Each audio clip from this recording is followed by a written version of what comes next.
2014-2018 en Mauritanie. On aura l'occasion certainement de revenir là-dessus. En plus là, on n'avait que quelques petites minutes pour un mot de la fin. Et Marie Poto, en une minute s'il vous plaît, on referme l'édition avec certains de nos téléspectateurs qui sont en attente. Marie Poto, une minute.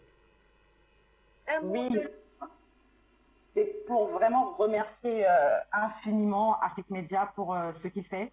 Franchement, avoir une telle chaîne comme ça de télévision, pour moi, c'est une première.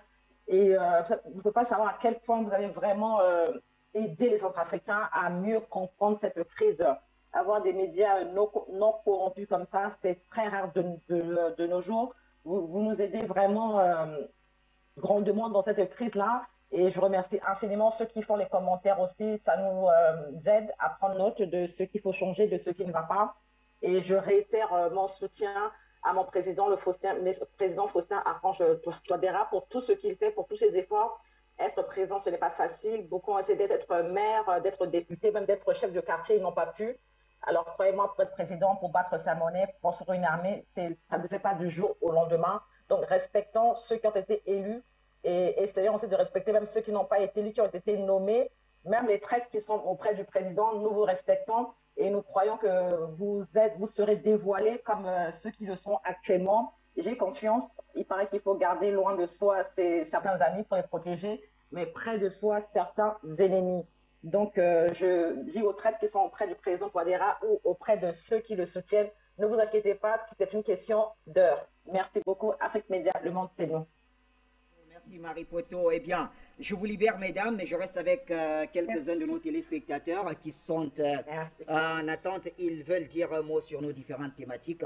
Je rappelle qu'on pourra également retrouver Jules Diawé, donc le président du mouvement Soutenons Touadéra, qui nous suivait d'ailleurs depuis le début de cette émission. La ligne étant très saturée, n'a pas pu nous avoir. Est-ce qu'on peut avoir Jules Diawé ou un autre de nos appelants? Jules Diawé, d'accord, il est prêt. Bonjour Jules. Oui, Bachir.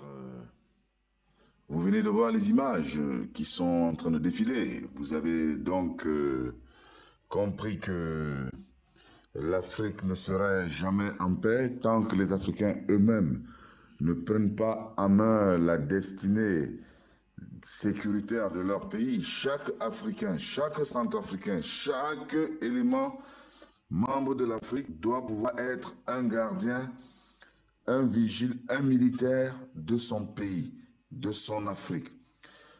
Oui, le monsieur a reconnu, il a reconnu que, bien effectivement, c'est de coutume pour lui d'aller à cet endroit-là, prendre des instructions, de l'argent, des conseils pour déstabiliser la République centrafricaine. Et donc aujourd'hui, les dieux d'Afrique, vous voyez, le Dieu Tout-Puissant, les dieux d'Afrique mettent à nu tout cela qui continue à penser à déstabiliser les pays africains. Donc vous voyez, ce constat n'est pas que fait aujourd'hui en Centrafrique. Regardez le Mali, regardez les autres pays, regardez même comment les députés, les parlementaires français interpellent leurs dirigeants à l'Assemblée nationale. Vous-même regardez, vous comprenez donc qu'il y a un temps pour tout et il n'y a que les politiques françaises qui ne comprennent pas qu'il y a un temps pour tout, mon cher Bachir.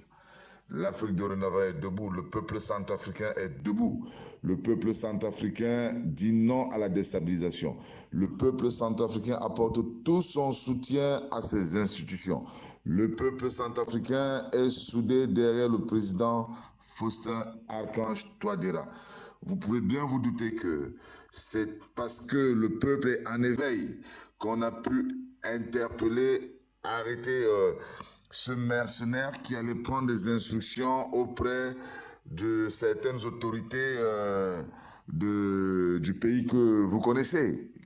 Tout est dit là sur l'écran. Donc, on n'a pas besoin de citer les contemporains parce que moi, je ne veux pas leur faire de la publicité.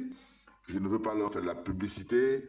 Nous devons dorénavant changer de manière de penser.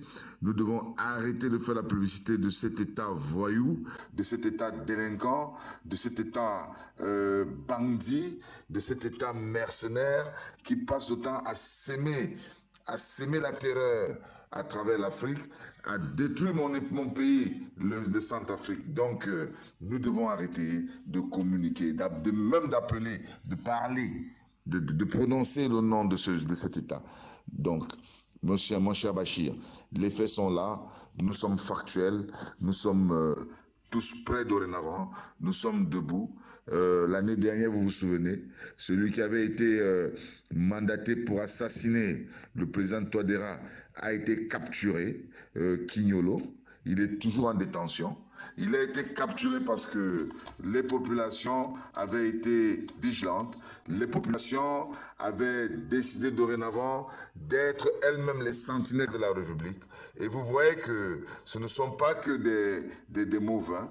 Vous voyez que les populations centrafricaines, ce qu'elles promettent, elles font. Elles ont promis au président Touadéra d'être les sentinelles de la République. Et vous voyez que depuis, toute tentative échoue parce que le peuple est en symbiose avec les forces de l'ordre, mon cher Bachir.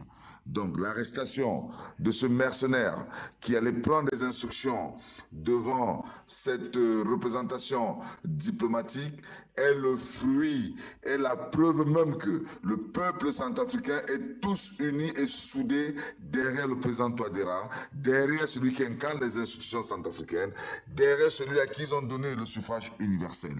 Et donc la mission du professeur Faustin Archange Touadéra se poursuit. Elle est celle-là qui consiste à pacifier le pays, à sécuriser le pays, à entraîner la RCA vers son développement, à combattre toutes les forces obscures, toutes les forces néfastes, toutes les forces dangereuses qui ont pendant longtemps maintenu ce pays dans le noir, dans l'obscurité et dans l'asservissement.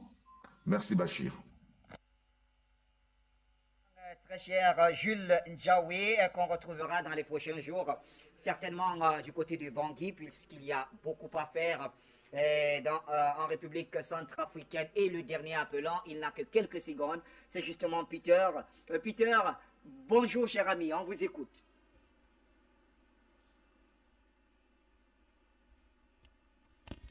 Bonjour Monsieur Bachir, moi je veux juste donner une petite conclusion. Il se trouve que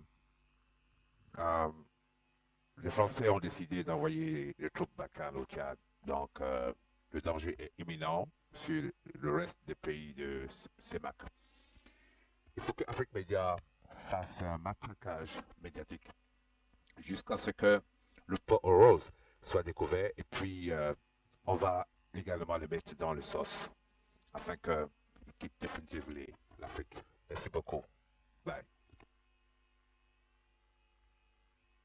Cher Peter, en tout cas, vous vous êtes très rarement trompé dans les informations. Donc, à chaque fois que vous nous avez passé des infos, c'est très souvent vérifié. Donc, on prend ça avec beaucoup d'intérêt. Vous l'avez dit, la France s'apprête à envoyer des forces Barkhane au Tchad. Je crois que c'est ce que vous avez dit, quelque chose dans ce sens.